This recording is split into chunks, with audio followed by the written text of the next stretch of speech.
Les États-Unis sont définitivement en perte de vitesse dans le monde entier. Huawei vient de faire des prouesses et ce malgré toutes les sanctions subies par cette dernière de la part des États-Unis. Alors pour rappel, en 2019, Huawei subissait un embargo de la part des États-Unis qui l'accusait d'espionnage, notamment par les services de la CIA, de la NSA et du FBI. Parmi les sanctions appliquées contre la marque, on avait l'interdiction formelle d'utiliser les services Google comme Play Store, Gmail et YouTube. Nous avions également l'inaccessibilité de certaines plateformes telles que Pokémon Go et Netflix. En plus de ces sanctions-là, les États-Unis limitaient l'accès de la marque aux semi-conducteurs américains et d'autres technologies. Ces différentes sanctions ont eu plusieurs conséquences sur la marque. Elle n'avait plus accès à certaines technologies.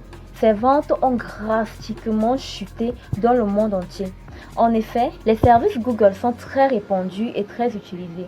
Et le fait que ces services-là manquent dans les téléphones de la marque ont découragé les utilisateurs soit de continuer à utiliser leur téléphone portable, soit de continuer à acheter les téléphones de la marque Huawei. Mais tenez-vous bien, l'entreprise n'a pas du tout baissé les bras et malgré toutes ces sanctions-là, elle n'a cessé de se réinventer malgré la séparation de sa filiale Honor qui, avec cette stratégie-là, a pu retrouver les services Google. Et donc, depuis l'application de ces sanctions-là, la marque a elle-même créé son propre système d'exploitation. Je vous en parlais l'année dernière, il s'agit de Harmony OS.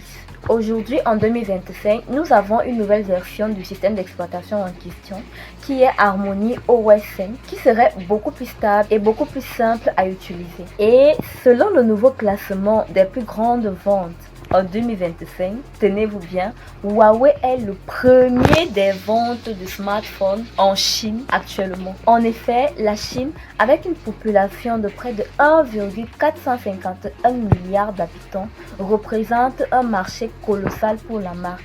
Et donc, pour ce premier semestre 2025, Huawei a surpassé Apple dans ses ventes et raflé beaucoup plus de parts du marché que ses concurrents. Grâce au lancement de sa série Nova 14, le Standard, le Pro et l'Ultra, et sa politique de remise sur certains téléphones tels que le Pura 70, le Mate XT et le Mate X5, l'entreprise a pu gravir petit à petit les escaliers pour se hisser à la première place des ventes. Le système d'exploitation Harmony OS est en train de se développer et de se répandre petit à petit dans le monde. Alors, nous ne serions pas surpris qu'il se retrouve à la première place des ventes mondiales d'ici quelques années. Pour ne rien manquer de nos prochaines publications, restez abonnés à la chaîne, activez la cloche de notification pour ne manquer aucune de nos prochaines vidéos et nous vous disons à bientôt.